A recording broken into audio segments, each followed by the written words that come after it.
All of us have had to find a new way of being church in these extraordinary times. Not that the fundamentals have changed.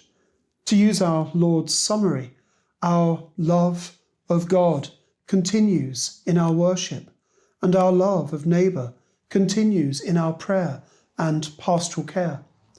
But for me, the most difficult has been pastoral care.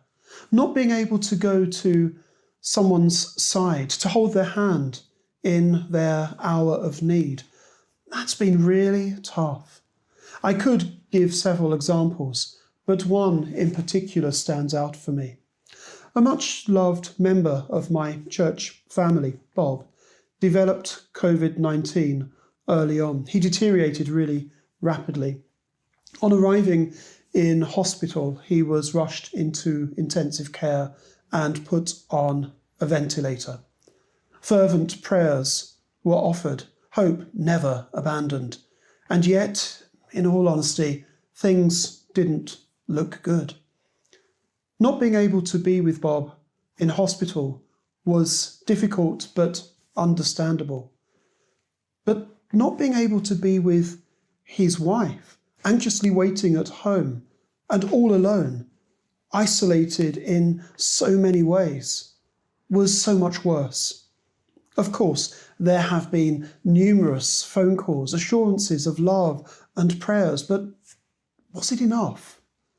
Nothing can replace that personal touch.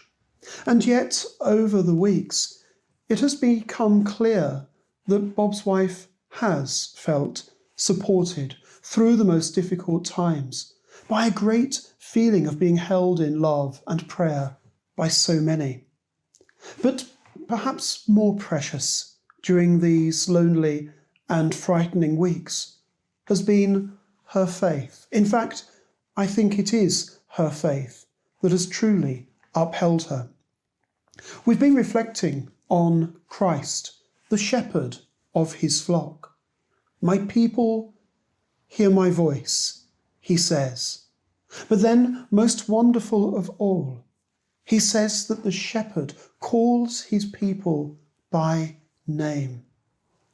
We are called, yes, but we're also known personally by name. And the personal nature of our faith is so important. As Christians, our faith isn't in a God who is up there somewhere, but in a God who comes to us in his Son, Jesus the Christ, a God who knows us by name. And so it is that, come what may, we are never alone. Rather, we are being upheld personally by that love that brought creation into being and that love that holds creation in being.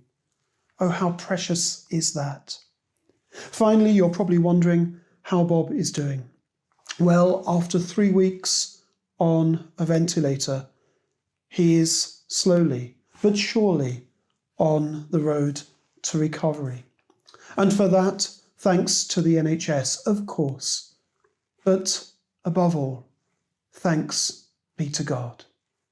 God bless you and stay safe.